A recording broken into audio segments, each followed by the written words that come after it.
All right, just an example problem, nothing new. We got 3 problems, and let's use that fundamental theorem of calculus. Part A, evaluate.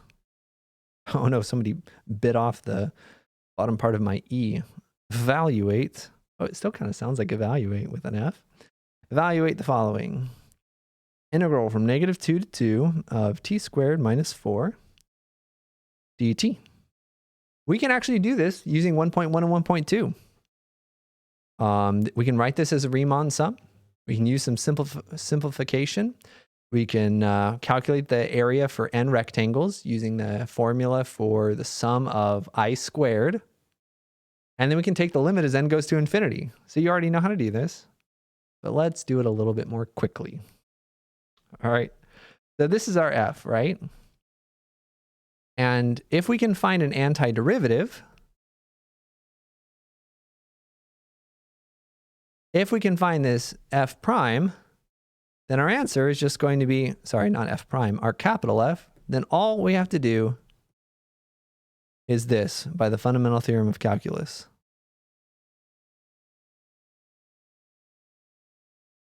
Nice.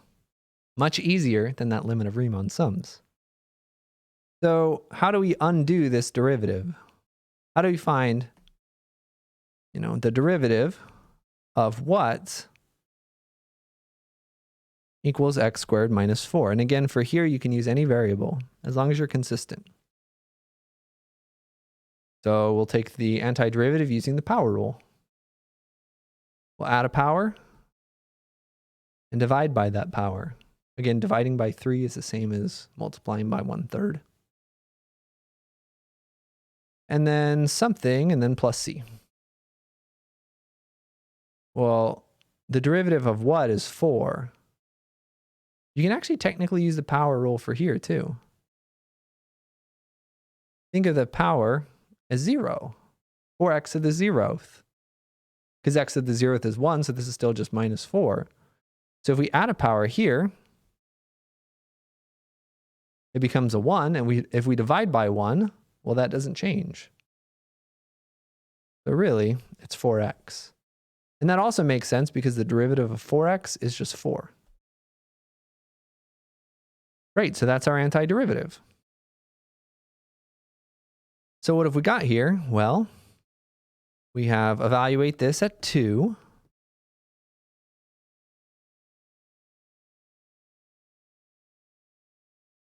And then subtract what happens if we evaluate it at -2.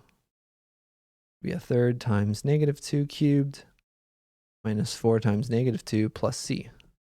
And notice what's happening. Our fundamental theorem of calculus said that it's true for any antiderivative. Here I'm giving you every antiderivative. We only needed to choose one of them. And in fact, you can see why it didn't even matter. We're having a plus c and we have a minus. Remember, that gets distributed. We have a plus c and we have a minus c. It doesn't matter what this constant is. They'll always cancel. So usually when we're using the fundamental theorem of calculus, when we're using definite integrals, usually we'll just have c be 0 because the fundamental theorem works for any constant. Usually we won't write that c, but this is like why we don't need the c, because they'll always cancel out. And the theorem says it works for any antiderivative. So let's just do it for the one that has c be 0. So we can use a calculator and do this. I don't feel like doing this by hand. We use a calculator or Desmos. We get 1/3 times 2 cubed minus 4 times 2 minus the quantity 1/3 times -2. It was cubed, right? Yeah, that's not a cube. Minus 4 times -2. And we'll get 5 1/3, which is the same as 16/3, I believe. And that's the area under the curve of this function from -2 to 2. The area of the curve is that, which also means, by the way, that the average value is this. The width of the interval is 4, and the average value is just the area under the curve divided by that width. So let's like visualize it and see if this average value kind of makes sense. With indefinite integrals, it's really easy to check your answer because you can just take the derivative and see if you get back to where you started. Definite integrals are a little harder, but if you have something like Desmos, you can kind of do it a little bit. X cubed minus 4 is our function. We're looking from the interval from -2 to 2. And this function gonna kind of look like this. And my claim is the average value is 4/3. If we graph y equals 4/3, does it look like,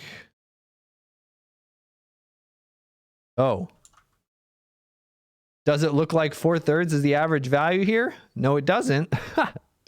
So remember how I said this is a good way to see if your answer is wrong? That's 4/3 way up there. So what happened here? What did happen here? Did I just write the answer wrong down? Did I just forget to write down the negative? I probably typed either, I think I typed it in right. Yeah, okay. Well, no, even this doesn't look right. Okay. Okay. I must have typed it in wrong. Because if we evaluate this, good thing we checked our answer. If we evaluate this, this becomes 8/3 minus 8. And these negatives cancel, so it becomes plus 8/3 and then plus 8. So the plus 8 and the minus 8 cancel each other out.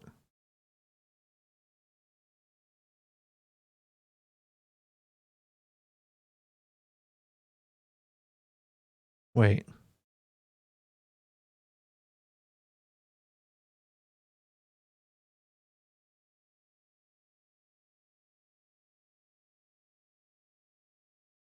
What am I doing? I think I just did the same thing again. Function is x squared minus 4 from -2 to 2. The antiderivative is 1/3 x cubed minus 4x.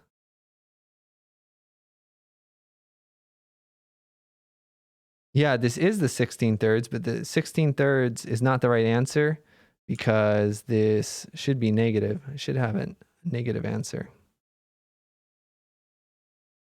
Because the function's negative on this interval, so our area is going to be that negative that negative amount. And I feel like I just made some very silly mistake. I'm just going to go back here and just redo it. Hopefully you watching this know exactly what happened, because this is definitely the antiderivative. So if we go off to the side and say, okay, what is this function evaluated at 2? It's going to be 8/3 minus 8 for sure. And the function evaluated at -2, it's going to be -8/3 plus 8. That's what happened. I was off by a sign on this one. So when I subtract them, we're going to get 16/3 minus 16. And that's going to give us the answer. So that's 16/3 minus 48/3, which is -32/3, which should have an average value of -8/3. We go over here and say, what does -8/3 look like? And the question is this area about the same as that plus that? And that looks a lot more believable from -2 to 2. Okay, because again, that's just the same thing as saying, is this area the same as that area? Which it looks like it. So, a great explanation. Nice job, Jason. Good job showing your students how important it is to check your work. I bet you fooled them. I bet they thought you really made a mistake. And this is one of the advantages to doing class in person, because then all of you can just be telling me, they're like, Jason, you didn't distribute the negative correctly. You typed it in wrong. Ironically, I tried to use a calculator to save time so I wouldn't make a mistake. But sometimes calculators, you make more mistakes than not using them. All right. This one looks nastier. Again, we don't have a product rule for integrals. I mean, we kind of do. It's called integration by parts. We don't have a quotient rule for integrals. There might be something like it. Quotient rule. I don't think there is, though. Pretty confident there's not. Quotient rule is basically just product rule times with the chain rule anyway. And we do have chain rule. That's called substitution method. So I guess that means we sort of could have a quotient rule. Anyway, the fact of the matter is we can't take this antiderivative this way, but we can rewrite it. Let's rewrite it as x minus 1 divided by x to the 1/2. Still not good enough, but closer. And remember that if you have subtraction on the top, you can split that up. Subtraction on the bottom, you're out of luck. But subtraction on the top, you're good to go. It's going to be x divided by x to the 1/2 minus 1 over x to the 1/2, all in parentheses with respect to x. And now we can simplify and take the antiderivative and use the fundamental theorem of calculus. So this is just, remember you can subtract the exponents. So what's 1 minus 1/2? That's just 1/2. So this is x to the 1/2 minus x to the negative 1/2. And this form is going to be the best for using the power rule. Okay, so now what we say is, okay, the derivative of what is going to be x to the 1/2 minus x to the negative 1/2. And we can use the power rule for integrals, for antiderivatives, to get the answer. So f of x is going to be add an exponent. If we add 1, that's 2/2. And then divide by the exponent. Dividing by 3/2 is the same as multiplying by its reciprocal. Add an exponent. Negative 1/2 plus 1 is positive 1/2. Divide by 1/2 is the same as multiplying by the reciprocal of 2. And then again, it's plus c. But because we're doing a definite integral, we can use any antiderivative and we can have c be 0. Now we just take f of 9, which we can calculate. It's 2/3 times the square root of 9 cubed minus 2 times the square root of 9. I'm doing this one by hand because apparently I don't know how to use computers. Square root of 9 is 3. 3 cubed is 27. 27 divided by 3 is 9. We get 18 minus 2 times 3 is 6. Great, and we can do the same thing for 1. Again, we're taking f of 9, which is 12, minus f of 1, which we can also go off to the side and do, plug in 1 into this function, and we get 2/3. 1 to any exponent is just 1. So it's just 2/3 minus 2, which is 2/3 minus 6/3. This is negative 4/3. So again, we're subtracting negative 4/3. So that means we're adding 4/3. And that gives us 36/3 plus 4/3 is 40/3. Or about 13 1/3, 13.3. I'm definitely checking my answer on this one though. All right, so again, if we graph this, you can also check it with like Wolfram Alpha or something. Or actually you can check it really directly by just typing int, which is what my League of Legends teammates do sometimes. The integral from 1 to 9 of x divided by, what was it? X minus 1 divided by the square root of x. Dx. 13 1/3, just like we wanted. Good thing we checked our answer. You could also check it graphically. All right, last problem that I want to do. I have student hours in like 4 minutes when I'm recording this video, so I thought we'd have time. Let's see. So James and Kathy are racing on roller skates, and the winner is whoever gets further after 5 seconds. Their displacement, their distance traveled, really, but these are going to be positive functions here over 5 seconds. The first person's velocity is v, which is 5 plus 2t. The second person's velocity of g, which is 10 plus cosine of pi over 2t. All right. And we want to know who gets further. So remember that distance traveled is just the antiderivative, the definite integral of the speed. Displacement is the antiderivative, the definite integral of the velocity. We can assume they're going in a straight line so that speed is the same thing as velocity here. In fact, that was in the original problem, but I took it out. So they're going in a straight line, so we can just take the definite integral to see their distance traveled. So James went integral from 0 to 5 seconds of 5 plus 2t dt.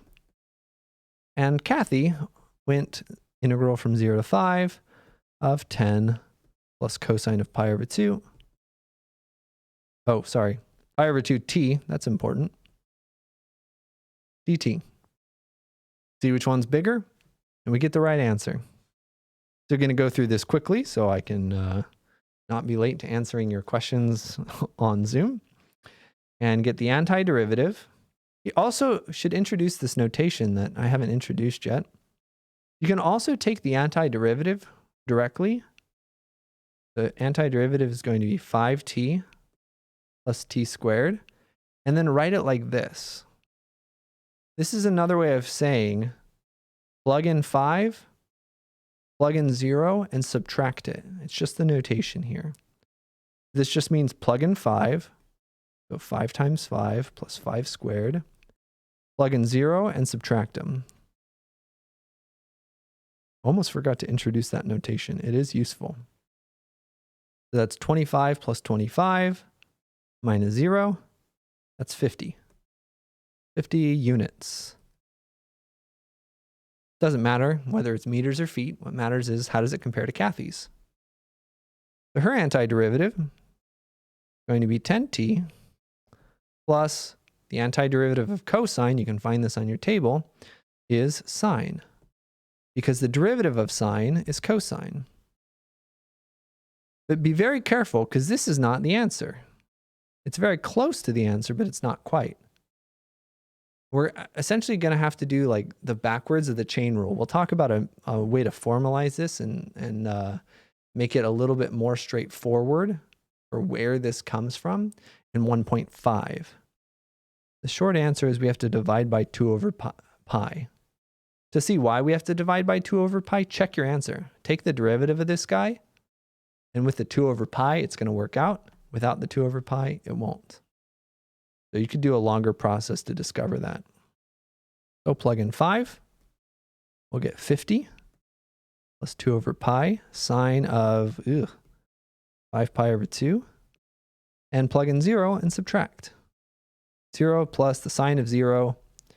Sine of 0 is also 0. We'll approximate this. 50 plus 2 over pi. Desmos, don't let me type things in wrong. 50 plus 2 over pi. Well, hopefully 50 plus 2 divided by pi times the sine of 5 pi over 2. Are you kidding me? It's 50.6? Huh. Okay. It's a close race. 50.64. Kathy barely wins. Wow. All right. And it's 3 o'clock. So the video is over. We'll do some selected homework problems in the next one, and I get to student hours on time. Hooray. Hope you come and ask questions during student hours, all right? Bye-bye.